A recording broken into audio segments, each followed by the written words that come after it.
Welcome to this week's episode of the Inside Kingston podcast, where experienced professionals, entrepreneurs, and community leaders based in Kingston upon Thames are invited on to share their story with us. I'm your host, Amir Rocha-Lima. This week's episode of the Inside Kingston podcast is brought to you by Holland Harnham Wills, a financial planning and wealth management firm based in Kingston upon Thames. Holland Harnham Wills specialises in retirement planning for senior professionals and successful business owners. Visit hhw-uk.com to start feeling more relaxed and confident about your financial future. Thank you for joining us for another episode of the Inside Kingston podcast. I'm joined today by Pete Bodley-Scott. Pete is the owner of Strong Body Coach, offering personal training and outdoor boot camp classes to help people achieve their health and fitness goals. What's unique about Pete is how he draws from both his personal training experience to help his clients with their physical and mental well-being, as well as from his business experience to help his clients address the challenges they're facing in their own professional careers as well as in life as a whole. So whether you're interested in knowing more about physical fitness and mental well-being, or would like to know more about what it takes to run a successful personal training business, then I hope you enjoy this episode of the Inside Kingston podcast. Welcome, Pete Bodley-Scott, to the Inside Kingston podcast.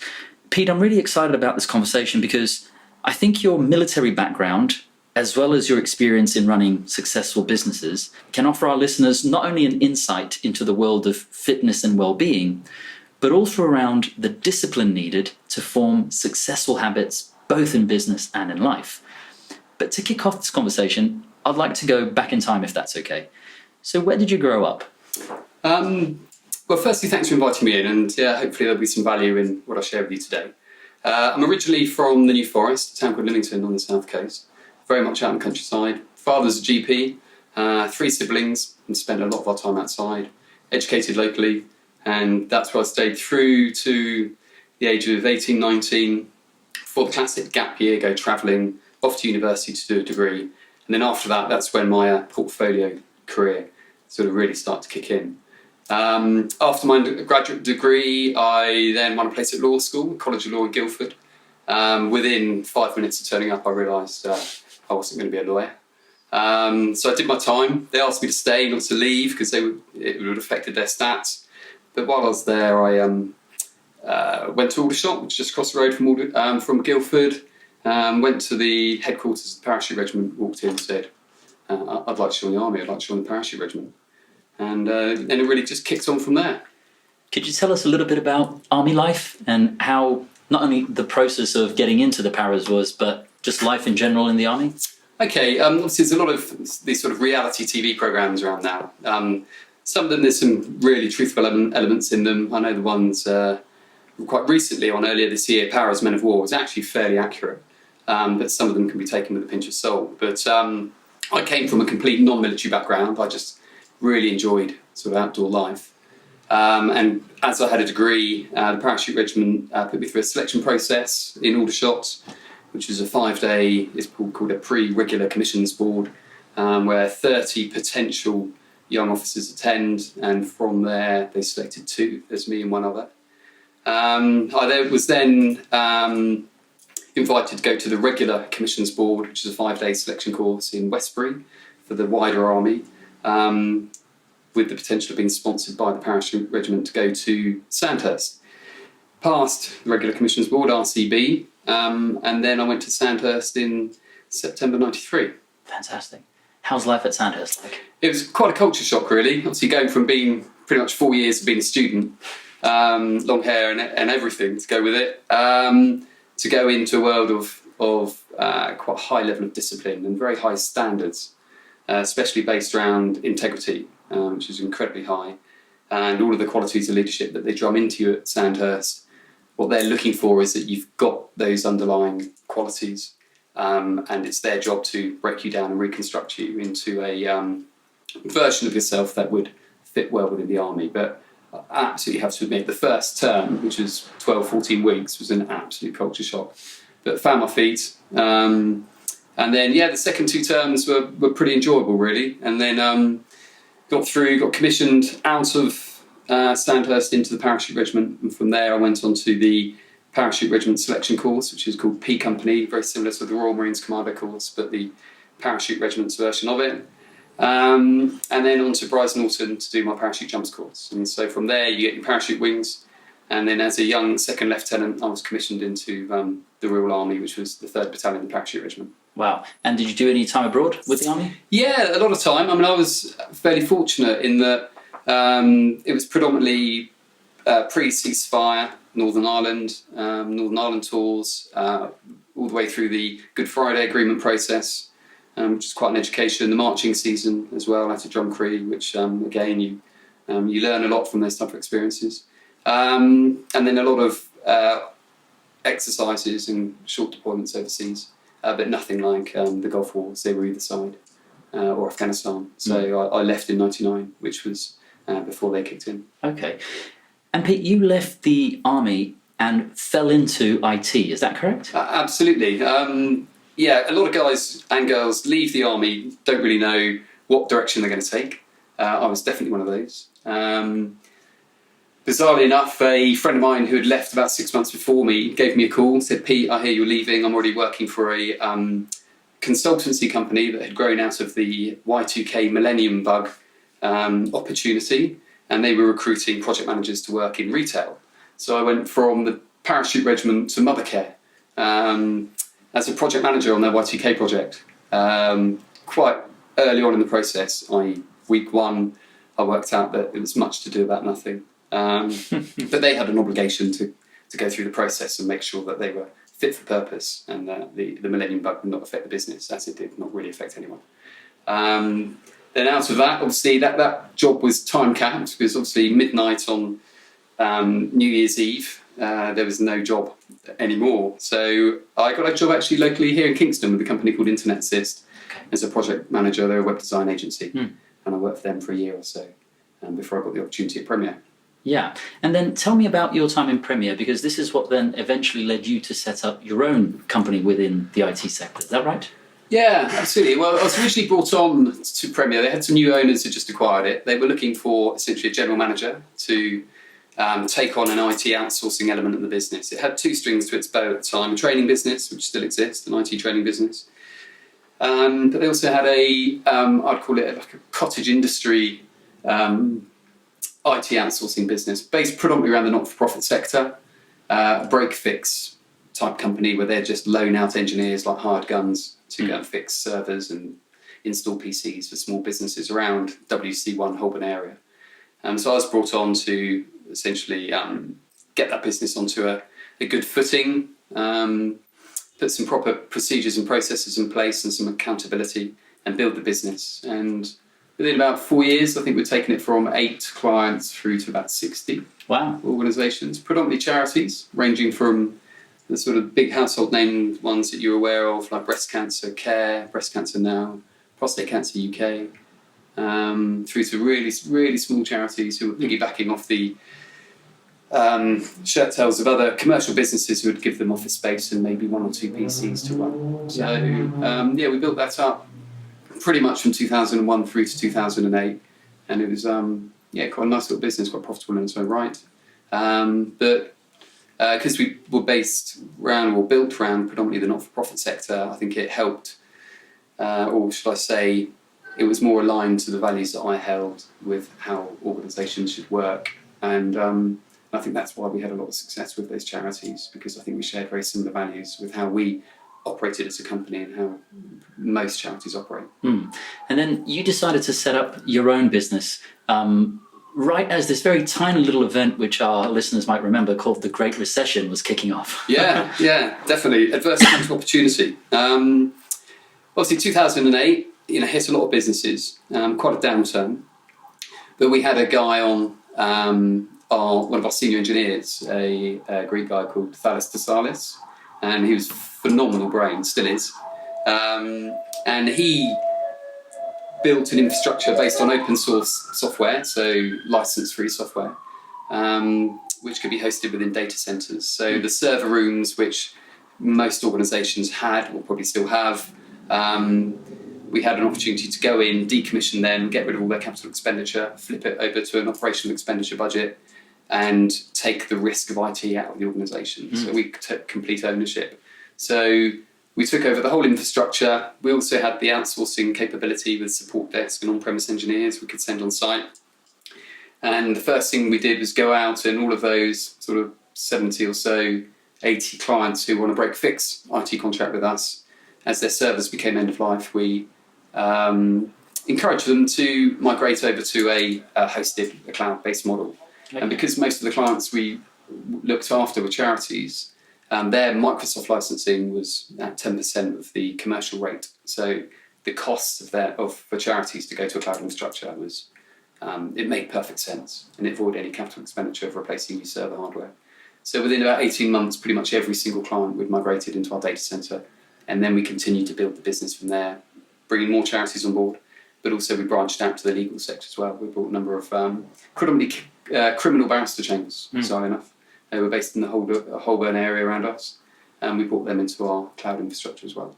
So Pete, it sounds to me like from falling into IT, you then obviously applied your own personal discipline to the field to find pockets of opportunity that could eventually lead to you and your colleagues setting up your own business. And of course, you then eventually sold that business as well. And I want to ask you this, what are some of the business lessons you learned from building a company and then successfully selling it? Sure, okay. Well, the lessons were many, predominantly the fails, which I think that's where I get the most, where I've learned the most from. Obviously, we all know people who seem to have sailed through business without any mistakes along the way, but mine would make quite a good portfolio for a coffee table book, because they were many. But some of the key lessons that I would probably say that I learned was with the business, and a lot of these lessons could apply to life as well as account to business, is identify your purpose. Because there are a lot of people, especially I work with now, but I did work with back then, they didn't, apart from earning salary, I used to call it a job, a just off broke, where they were committed to earning, and I fully understand that salary is a key driver. But there's a lot of people, and there's a lot of people I work with now who find their work quite unfulfilling, and they maybe joined an organisation or been promoted up through an organisation, and salary initially was the biggest driver, but later on they wanted to get more out of their work life. And I think that's why you see a lot of sort of second or third career changes as people hit their sort of 40s and maybe early 50s, is that they start to ask themselves, especially when you get to 50, maybe I'm over halfway now, but what am I doing here? What am I getting out of my work?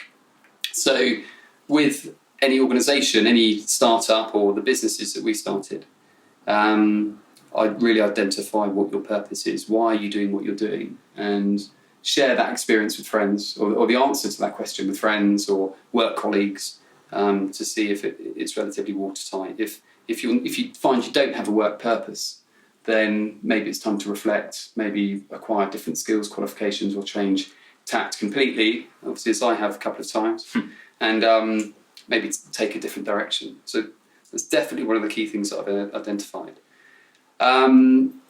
And when you identify your purpose, see if your purpose is true to your values. There's people I talk to, I train a lot of sort of chief exec level, originally come on to me now for sort of like personal training services.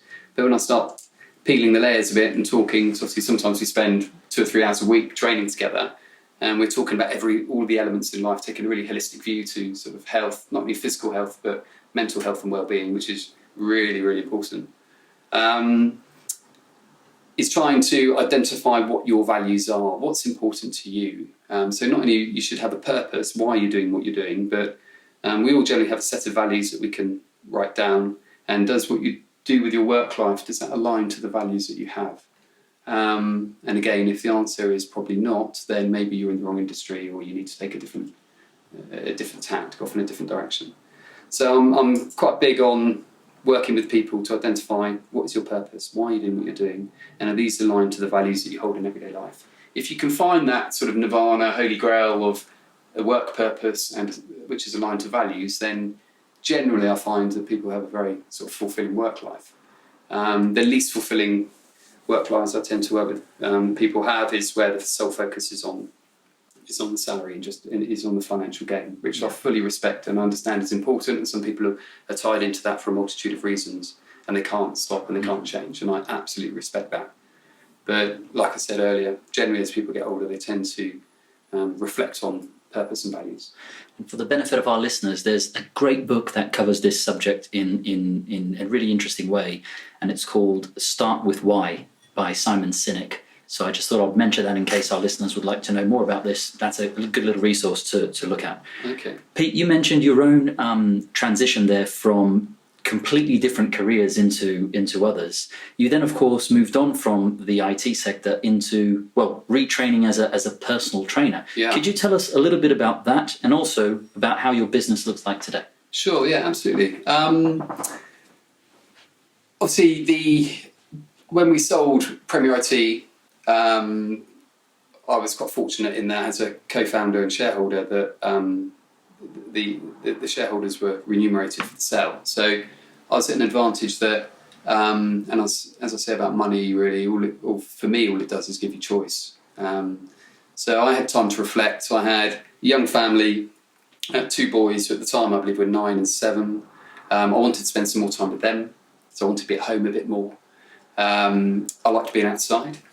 This is on my tick list that I was writing down. I love coaching people. I used to do that. Was the most fulfilling part of my corporate life when we were based up in Liverpool Street. Was actually building successful teams and sort of empowering and installing a sense of belief into colleagues who work either with you or for you, no matter where they are in the organisation, but trying to get the best out of others. So I thought, well, if I like working outside, I want to work from home. I like health and fitness. I love training sort of for sport or just for the endorphins it releases and how good it can make you feel.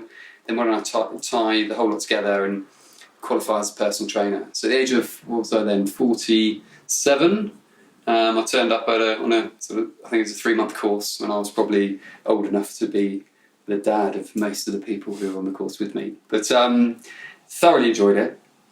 Totally reinforced that I'd made the right decision.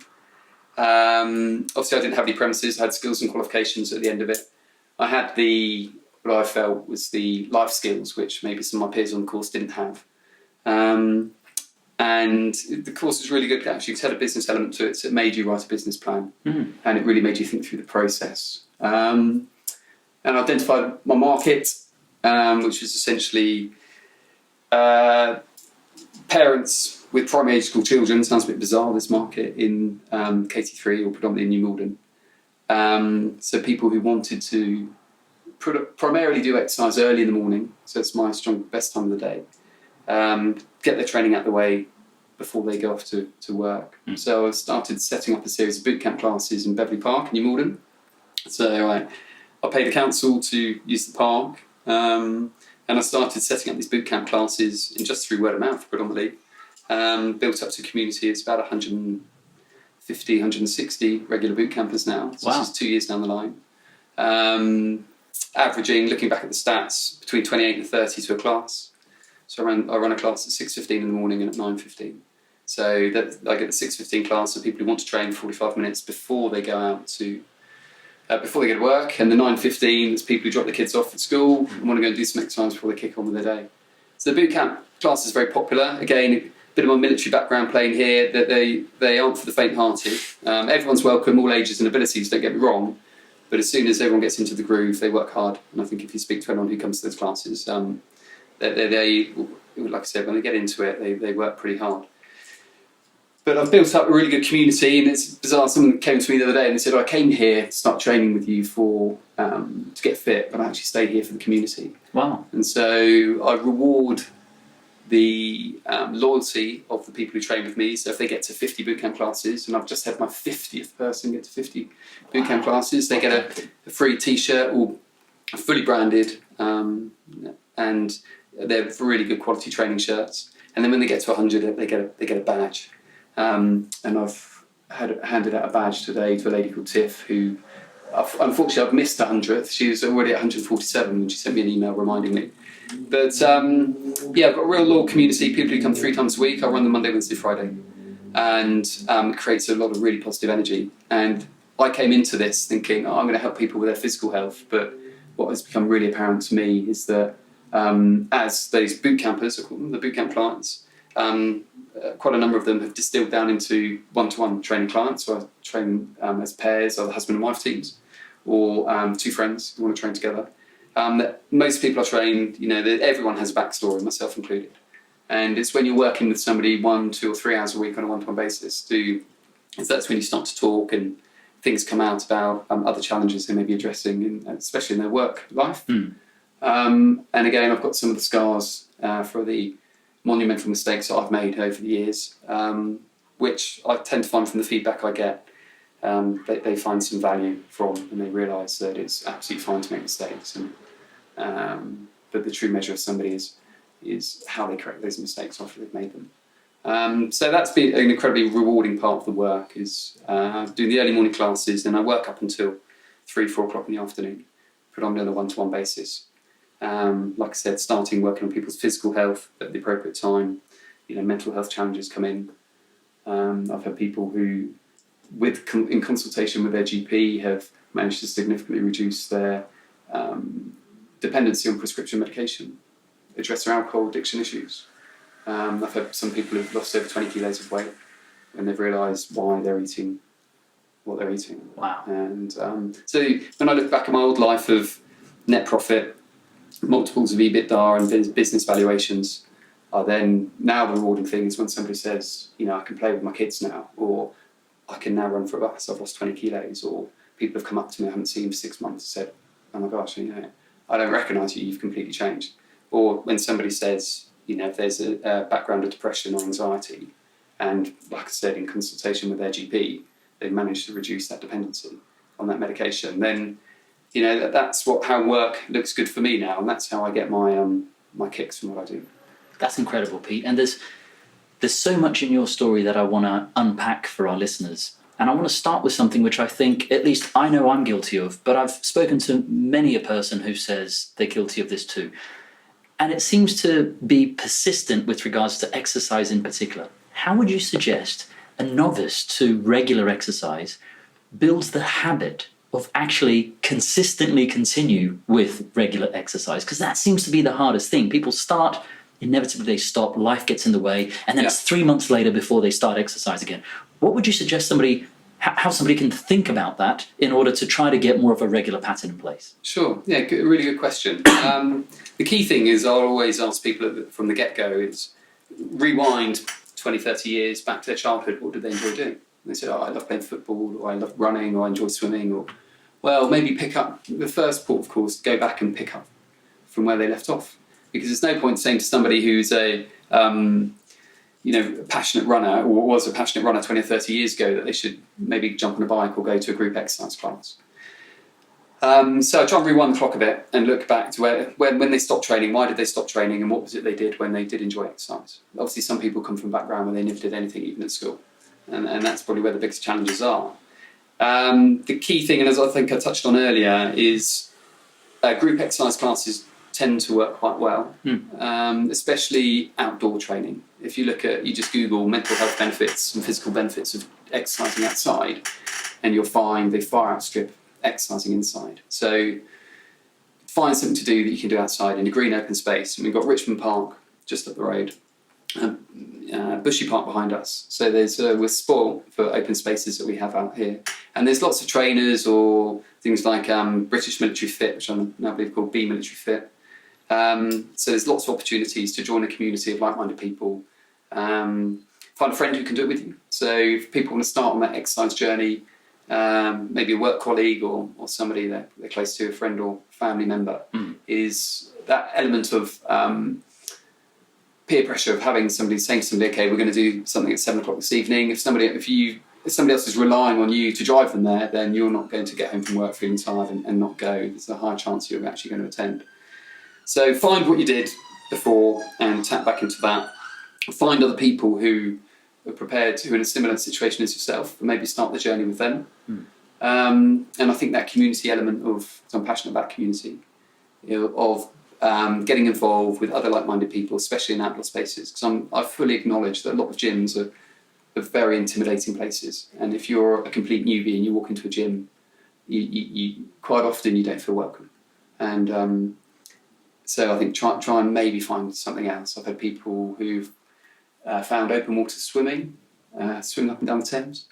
Was their thing after years of trying lots of different things. The park runs at Bushy Park, Kingston. There's about 5 park runs within walking distance of Kingston Bridge, pretty much. So, power of Google, or look on local community groups on Facebook and find activities you're interested in that you may well find other like-minded people might be doing as well. And that's a good starting point. You mentioned there, Pete, that you're passionate about community. And of course, the purpose of this podcast is to strengthen the business community in Kingston upon Thames.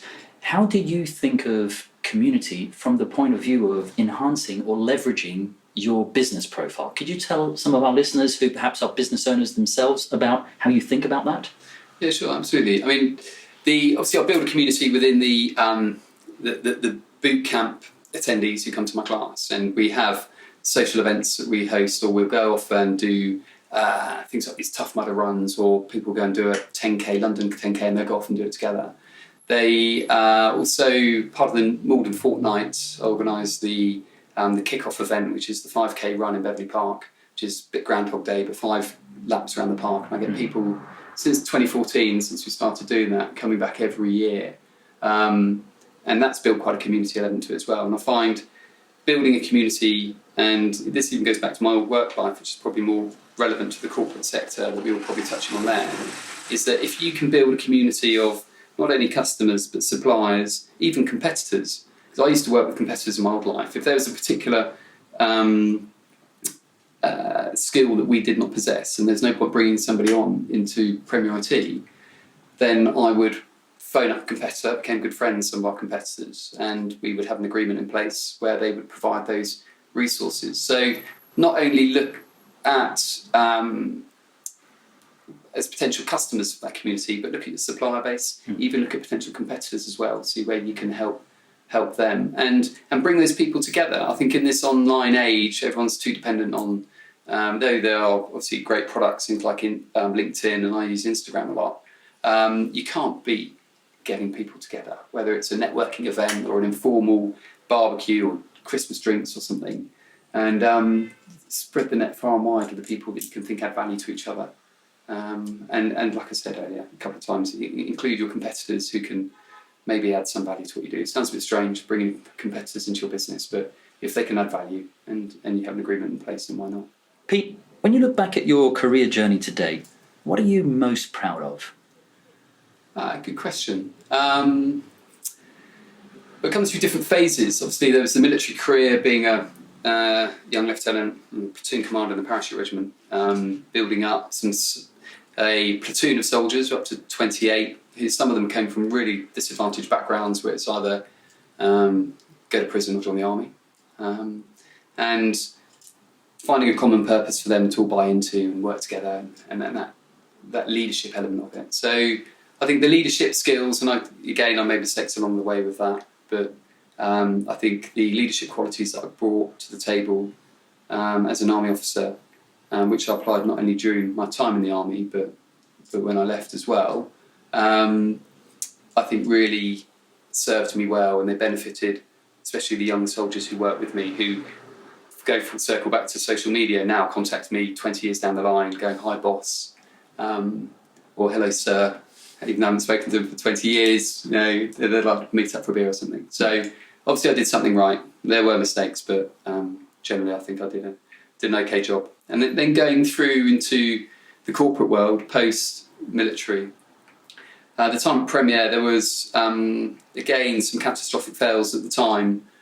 And I think probably the biggest positive I got out of that, and probably the biggest catastrophic fail, if you're running a data centre and you've got circa 80 organisations, IT infrastructure, so probably, let's pick a figure out the air here, 10,000 staff in a data centre, and you have a power failure and no redundancy, or a connectivity failure on your fibre and no redundancy, or the redundancy doesn't kick in.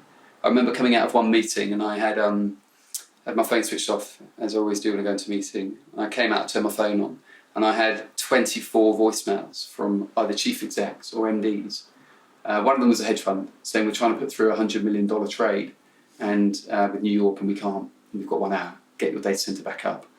So not only did you just upset one client when it went wrong, you upset all of their staff and all of their suppliers, customers. The net was far and wide.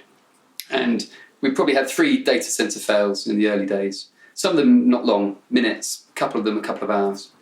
But the next 3 months was going around and seeing all these chief execs and MDs and taking one for the team because they would tell you, give you both barrels. And you had to take it. We made mistakes. You had to apologise. You had to tell them to measure you by what you did to put it right. You'd compensate them over and above what was in the written agreement. Because service agreements for IT aren't worth the paper they were written on. You only get a percentage of the outage time, which 4 hours over a month is absolutely nothing. So in some instances, we would give a whole month's refund. And I generally believe that was absolutely the right thing because when it came around to those contracts to renew, we bypassed more formal procurement processes because the clients go, right, we now trust you. You made mistakes, but you've got it right, and we're prepared to continue. So I think they were the key lessons that I learned there, how to go out and in the face of adversity, look at it while you're getting absolutely shouted at. How can I turn this into an opportunity? I'll put my hand up and say we did wrong, but I'll be looking at that chief exec thinking to myself, your contract's up for renewal 6 months or 12 months' time, therefore I have to do everything in my power to make sure that's a formality for you to re-sign. And 90% of the time we did. Fantastic. Which was great. And then going forward now into what I do, the sort of coaching role, I sort of touched on it earlier, the key measurement of success and the key buzz I get out of it is when people come to me and they tell me that they've addressed their dependency on alcohol, prescription medication, or what other, and you talked about it, behaviours earlier, and they've turned a negative behaviour into something positive. Or people's kids on the school run will say to me, my dad can now play football with me. So amazing. Things like that is bizarre, but that makes me feel like I'm walking around 10 feet tall because I know that's made a massive positive impact on other people's lives. Yeah.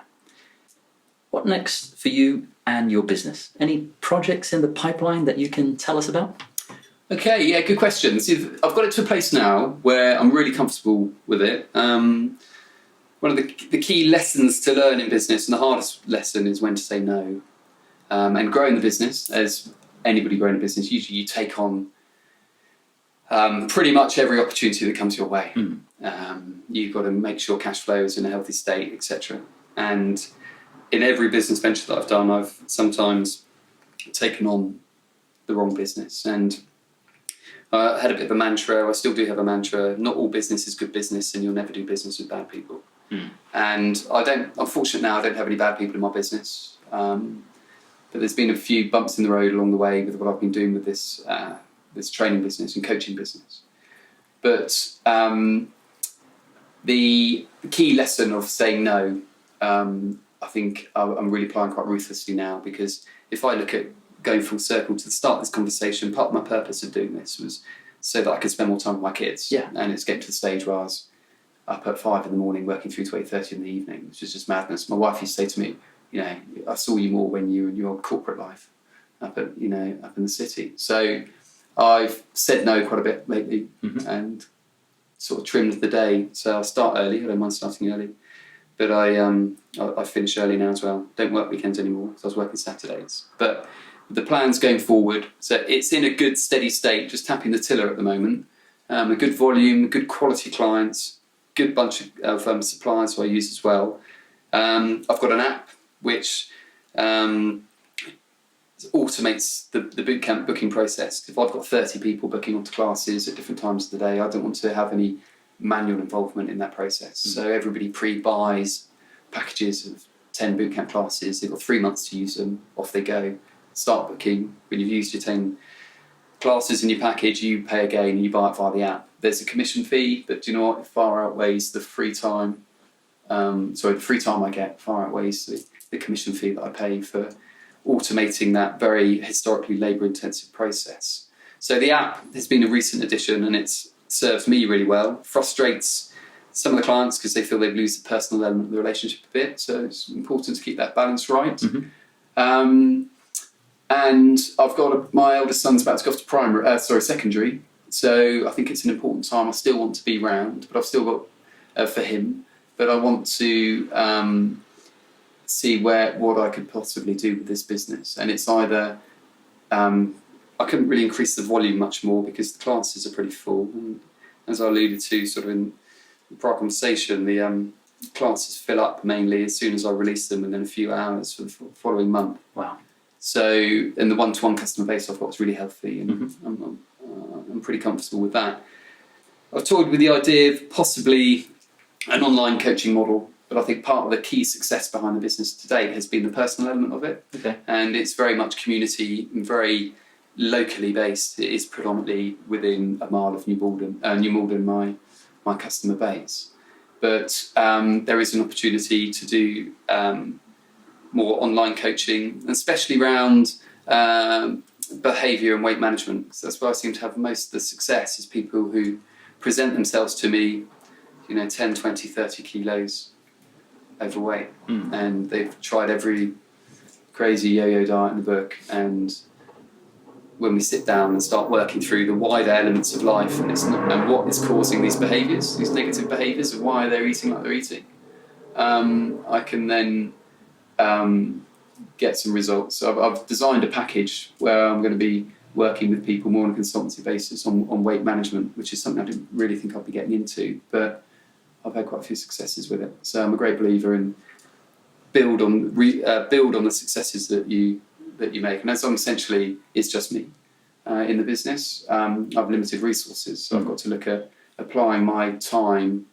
to deliver the most positive result, whether that's financial or the reward that you get out of the success of these people achieving their goals. Exciting times ahead. Yeah, I think so. Yeah, it's a bit of a crazy time. Also, a very popular time of year. Everyone, about to go on holiday. People phoning me up now. I'm going away on holiday in 4 weeks, and I want to lose a stone. Well, sorry, it's not going to happen. But I've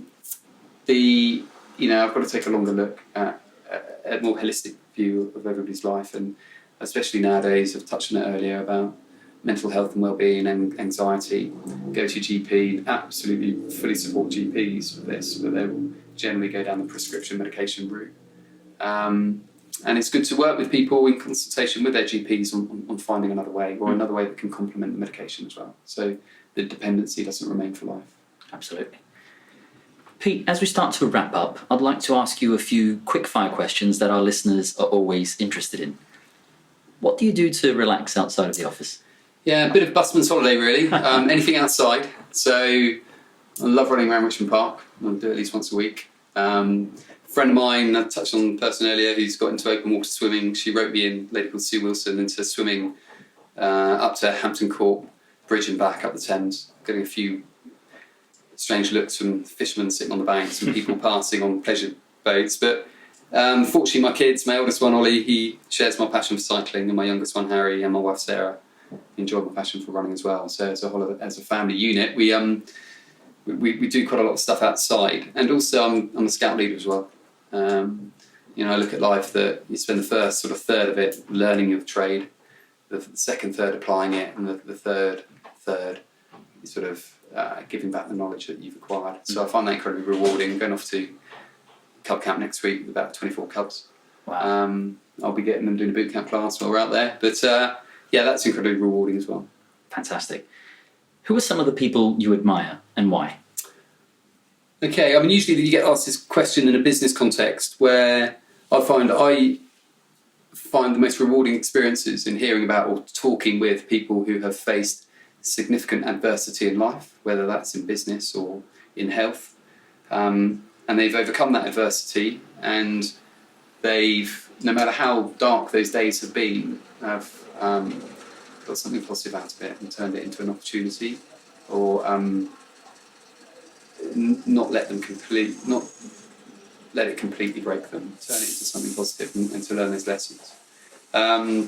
So I come across a lot of people in my work and in my just everyday life that I like to hear their stories, and everybody's got a story. But if I was going to say an individual, would be Dr. Rangan Chatterjee, who's been on the television. He's a GP, and he takes a very holistic view of health and it's not just about going to the GP and asking for a pill. And so for all the health professionals I've worked with today, I find that I've yet to work with him, hopefully one day, but he shares a similar view as I do, is you've got to take a holistic view to the root cause of the problem before you start addressing the solution. So yeah, definitely Dr. Rangan Chatterjee. Okay. Are there any books that you've recently read that you'd recommend to our listeners? Yeah, definitely. There's three. Obviously, Dr. Rangan Chatterjee's 4-pillar plan, taking the holistic view of life. That's more relevant to my current work life. There's another guy called Tim Ferriss, who's American, wrote The 4-Hour Work Week, and that really taught me to be incredibly efficient with my time, because it's amazing how much time in the workplace you waste on being busy. And it's an incredible, sad waste of time when people are trying to find more time in their work day or in their day to spend with family or to do things for themselves. But their inefficiency at work is getting a hold of them, getting the better of them. So the 4-Hour Work Week by Tim Ferriss, definitely. And then the key one, which was probably, I read as we were going through, as Premier RT was being acquired.